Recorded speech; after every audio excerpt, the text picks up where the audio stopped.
Welcome to Amipal, the #1 place on the internet for the sweetest Amiga content. What are LHA files and how do you handle them? Well, LHA files are archives. It's kind of the de facto archive standard on the Amiga for distributing software, particularly online. Now, back when Amiga magazines existed with floppy disks on the front cover, you'd usually end up with a floppy disk that had a bundle of game demos, programs, tools, images, public domain stuff, just lots of the new stuff available that month. And when you'd rush home with your magazine from the newsagents, you'd get that disc, tear it off the front, pop it into the drive. I'm really building the scene here, aren't I? And you'd select from a menu what you wanted to access, and if it was in an archive, you'd select it, and then there'd be a program actually on the disk which would then pop it onto another disk that you'd need to have available to pop in. That would then get written to the disk. If it was a game, it would usually be a bootable type, or if it was a program, it might be then accessible from Workbench. But either way, you'd need some spare floppies in order to get the most out of disks on the front of CU Amiga and Amiga format. In this day and age, obviously we're connected to the internet. You've probably put a lot of the files onto your Amiga from the internet, probably via WinUAE or some other form of emulation. Now, LHAs, there are thousands of them available, I kid you not. If you look on Aminet, there are tens of thousands on there. I don't know the exact number from the top of my head, but as of the 20th of October 2021, there are this many. This big number, which is quite amazing. That's not to say the Amiga can't handle other file types like zips or LZX, which I think originated on the Amiga.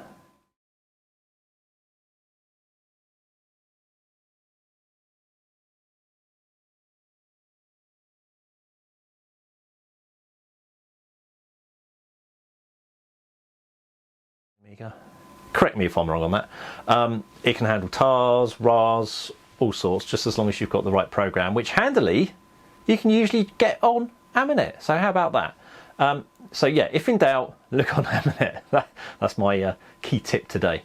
Now I'm going to run through the CLI program which you can use to unarchive files. We're going to look at some other tools which you may find handy to handle them. Handy handle? Yeah, that works.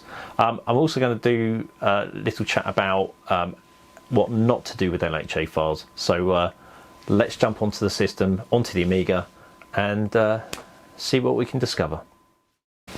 Okay, so here I am in Workbench 3.9 in Directory Opus Workbench replacement mode.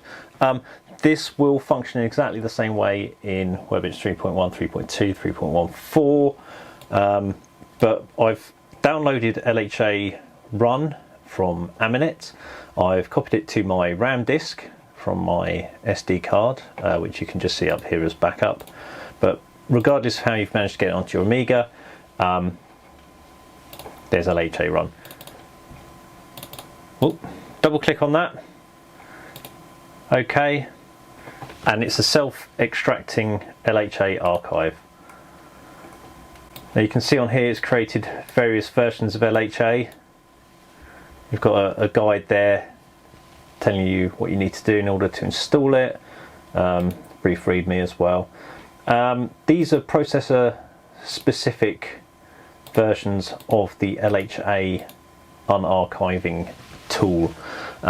You only need to install the 680.201 if you've got an 020 or 030 processor. And 680.40 is for 040s or 060s. If you've just got a basic 680.000, 68,000 if you will, then you'll just need LHA 68K. And it's a simple case of, I'll do it on this one. I've got a 680.60 in here, but you just rename it to LHA and then go into your Workbench, partition.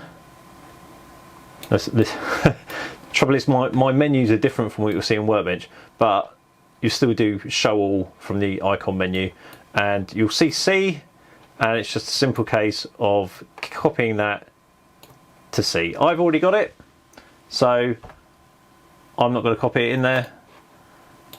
And it was showing a different size, etc., because I've already got the 040 version in there. So that's how to install LHA. It is really that simple.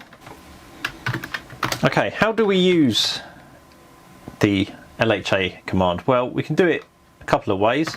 I'm going to go into a CLI. Again, if you do Amiga E or Amiga, or select execute from the workbench menu, you'll get a little window up. You can just type your CLI into it and hit enter, and up it pops. I'm going to go to my browser.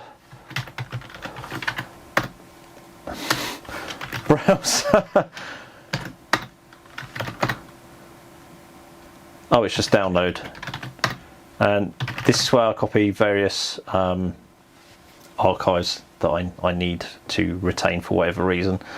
You can see a variety of ones in there. We've got LZXs, we've got zips, we've got LHAs. Let's do RxMOE. Okay, so LHA X, and we'll do it on RxMOE.LHA.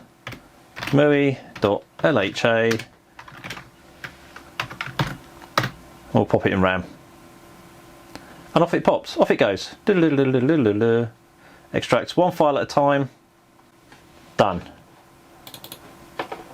We look in RAM. Here we go. There's RxMOE with everything that I need in there. As you can see, very simple to use. And in this case, you can then copy it to wherever you want.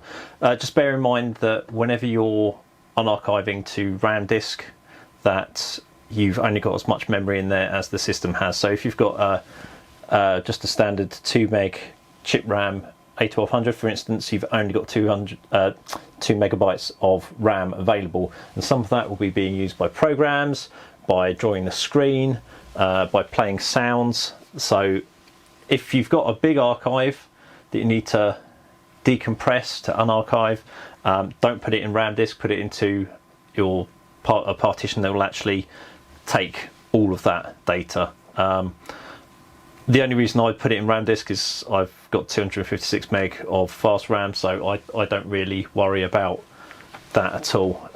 But bear in mind, if you've got a smaller system, or a smaller amount of memory available in your system, then you could run into problems. It won't crash the computer, it will just say out of memory and stop processing the archive. So you'll kind of know where you've got. There is that.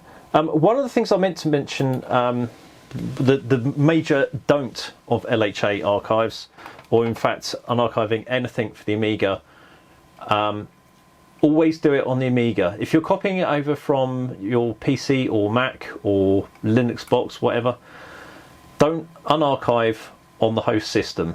Always do it straight to on the Amiga itself, because if you unarchive on Windows or Mac, then it loses a lot of the file bits, etc. You'll find that some things will run and others will sporadically fall over for no reason at all.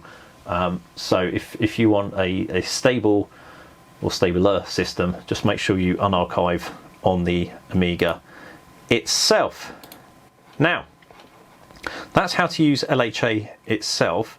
I'm now going to show you a variety of GUIs which can make this job a lot easier.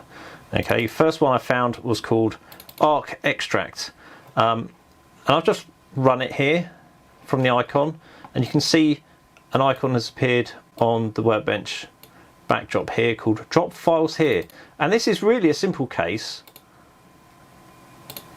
Let me go into download again. This is really a simple case of grabbing, dragging and dropping an LHA on there.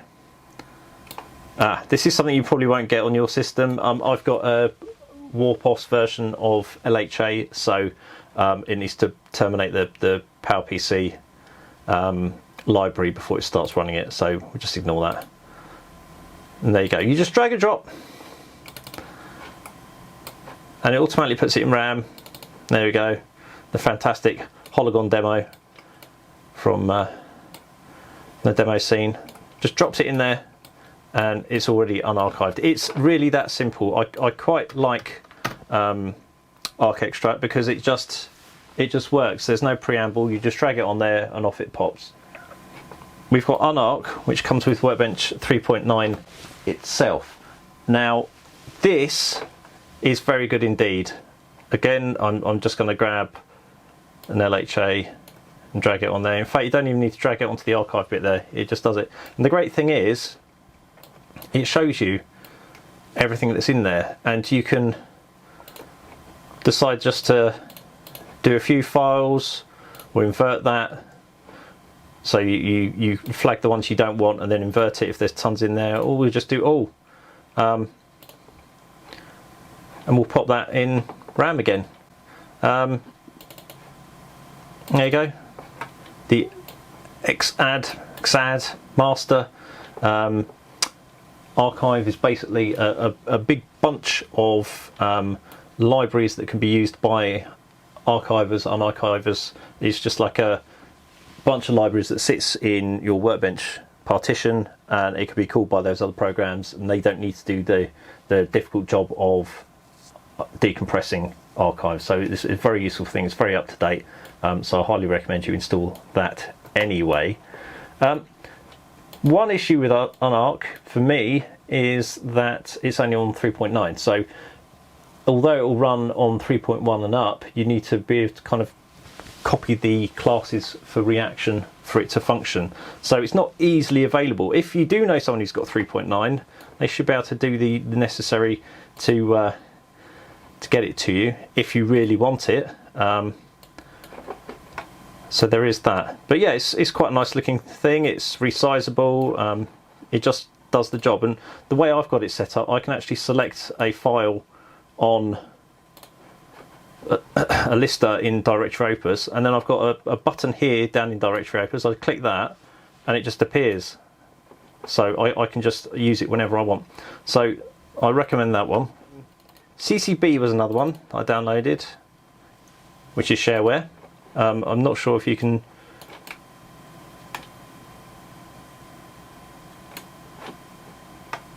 still register this one, because it's quite an old one.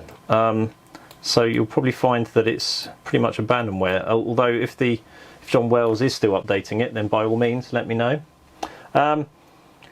This you can actually compress files as well, rather than just decompress. But let's do source. Let's do, I don't know, Gooey Ark. Destination RAM, start. Unable to lock. Let's try that again. Let's force that. RAM disk, start. Oh, it handily puts it into a directory for you. That's nice. So there you go. Creates its own directory for you. That's quite nice actually, because I really don't enjoy it when things just get copied straight to a directory all over the place. But yeah, it's a relatively simple thing. I think it needs can do library, but that's included as part of the, yeah, there is, as part of the archive, so it's in there. Let's see if the guide works. 1997. Okay, so it's relatively recent actually compared to some of the other ones I downloaded. But yeah, it handles DMS, LZX, LHA, and disk squeeze compressors. So that's pretty good. So let's close that. Yes, I want to quit. So CCB, D-face, decruncher face. This one, again, it's a Dpacker, unarchiver, but it seems like you have to specify what you want to do. Pop that in there. Let's go for Gooey Ark again. It asks where you want to put it in RAM. Ta-da! There you go, Gooey Ark. I know we've already done that once already. Let's clear this up a bit. But yeah, it's quite effective. It does go into like a minimized state if you press the close gadget. So you actually have to click quit to get out. But yep, okay, that's quite Quite nice, quite simple. We kept looking at Gooey Ark there, didn't we? Kept unarchiving Gooey Ark. Here's Gooey Ark.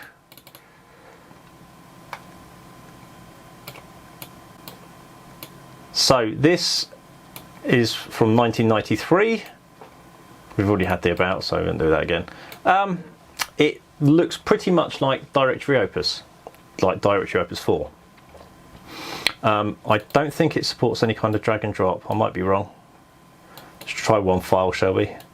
No, it doesn't. So you have to go to drives, and then we go browser, download, RX movie. And this is already set to RAM. Me double clicking on it basically opens and shows you what is inside that archive. So I have to go to parent to get back to download, and in order to unarchive I select it and then ext I think, and off it pops. Again, depending on your CPU and the speed of your memory, etc., things won't unarchive, decompress as quickly as you're seeing on here. That's simply CPU speed limitation. Like I said earlier, I've got a PowerPC in here and I've got a Warpos version of LHA, so that's absolutely flying through these archives. Gooey Ark is quite a simple thing. Won't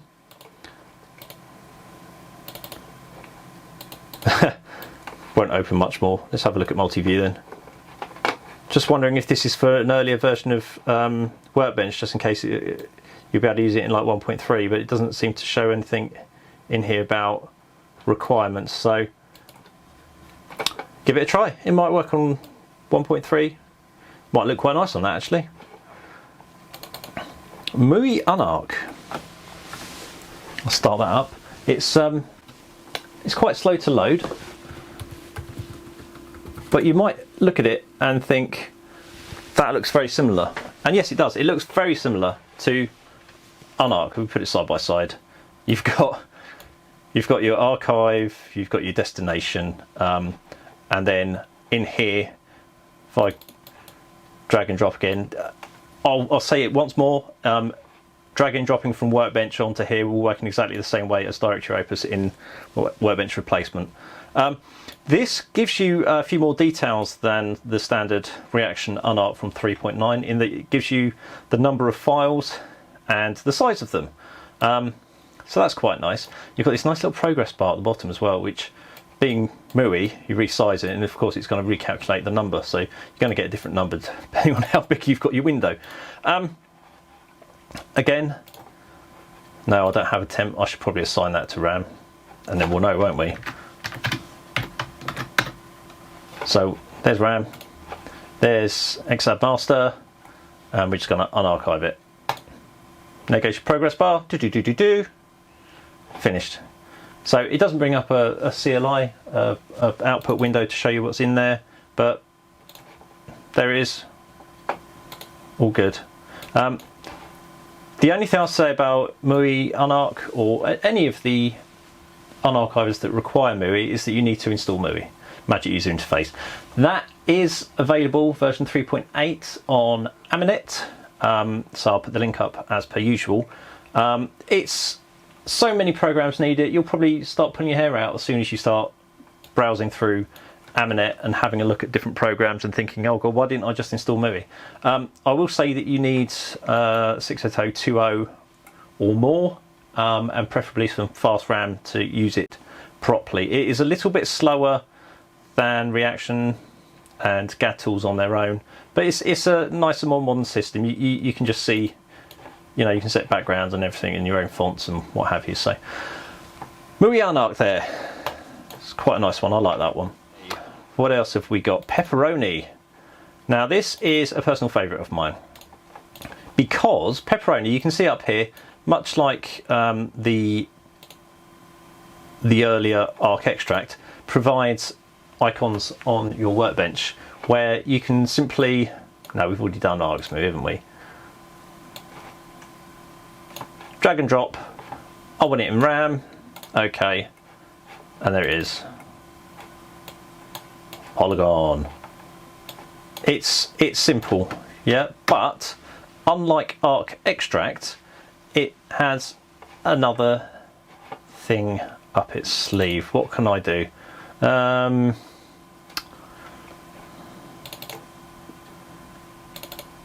Yeah, let's do that. If I just drag my PAL drawer from browser icons into packing, right, I want it in RAM, I want to call it pal.lha. Yep, I'll have it as LHA, please. You see, you can select LHA, zip or LZX depending on what you want in there, and now I've got that, and an LHA archive created just by dragging and dropping. It is so useful, and it retains the file paths in there as well, so you don't have any issues with it when you actually unpack the thing. You get all your file structure, your drawer structure, etc. in there, so that's quite nice. You'll notice I double clicked and it gave me the listing from LHA. Again, that's a directory opus file type, which is very handy. I quite like directory opus Magellan, by the way. You might have ascertained that. So Pepperoni, give that a try because it is incredibly useful. It is only 68020 or 68040, so don't run it on anything less than those. Of course, it will work on the 030 in between and the 060. This is another one that very similar to the earlier one I tried, where you had the kind of the directory opus style. Again, let's get an archive. This one doesn't. Drag and drop. So even though it's Magic User Interface, you still have to browse to where you want it. And frustratingly, it doesn't put devices in line with the names either. So backup, archives. There you go. AMI generator. You see, it's already set to RAM. Extract. Is it doing anything? It's created a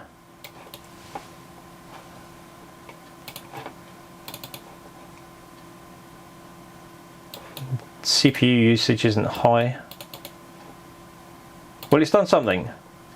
There you go. I think it did it so quickly that we didn't actually notice what had happened, and it just, yeah, I can't even close that. But there we go. Tawai, the Archives User Interface. That's what it's called. You might like it, from 1994. It's quite an early movie one, actually. There we are. Let's quit that. Okay, we're getting to the last few now. voodoox. Now this is impressive. Exit. Except when it's showing errors. This uses MUI, and it also uses XApp Master. So again, it's got a drag and drop, but it's just a single list view for it, and you can view everything that is in the archive as if it is a drawer folder, etc. You can see at the bottom we've got root and parent, so you can kind of go back and forth through it. There's also the destination, which is RAM, so we'll just click on extract tool, and again you get this very nice progress bar, which you can scale if you want. There you go. Let's keep it within the bounds. I don't know why I keep choosing RxMui, because it's quite a large archive, isn't it? But there we go. RxMui again. So voodoox. This seems nice and powerful as well, because you can do extract selected if you want. So you could just select those, do extract selected, and you just pick those ones out. You can see a lot more information about them as well. This also includes the protection bits, any comments on the files, file size, etc. So it's very powerful. You can do a lot with it. So I'm going to quit that. That is all the archivers I've tried. Which do I prefer? Well, I think we should go over to the conclusion to find out. Well, I hope you found today's episode interesting. I've certainly gone through a lot of unarchiving programs investigating this episode. Some of them are better than others. Some of them are clearly very old on Aminet. Some may even be targeted at much earlier versions of Workbench like 1.3, so I can understand that. My suggestion would be, if you do go for an unarchiver, it's usually best to go for one that uses one of the GUI toolkits like Reaction, Triton or MUI. That's because they usually, well, they look a bit better. They usually offer some form of drag and drop, and it just makes it that bit easier than having to browse every time you want to unarchive something. So my suggestions are the UnArc program from Workbench 3.9, which of course kind of requires that you have Workbench 3.9, but I'm sure if you're enterprising enough you can kind of get hold of the program and associated reaction classes to use it from 3.1 up. What other ones did I enjoy using? Pepperoni is fantastic. That is just pure drag and drop, and it also doubles up as an archiver itself, so it's very useful in that sense. I'd strongly suggest giving that a try if you've got the required system spec. Now, what else did I like? MUI unarch, again, it's very similar to unarch on 3.9, except it uses MUI. So, you know, if you can't use the actual unarch, then use MUI unarch. It just requires MUI to be installed, which again, you can get from Aminet. voodoox as well, I recommend that. That is incredibly powerful, and of course it uses the XAD master libraries as well, so it'll pretty much cover you for any archive you can imagine, in much the same way as the 3.9 unarch does too. So I hope you found that interesting. If you've got any questions about today's episode, please do shout. If you've got any suggestions about this channel and what you'd like to see on it, I always enjoy hearing that, so please tell me that too. And thanks for watching. Cheers.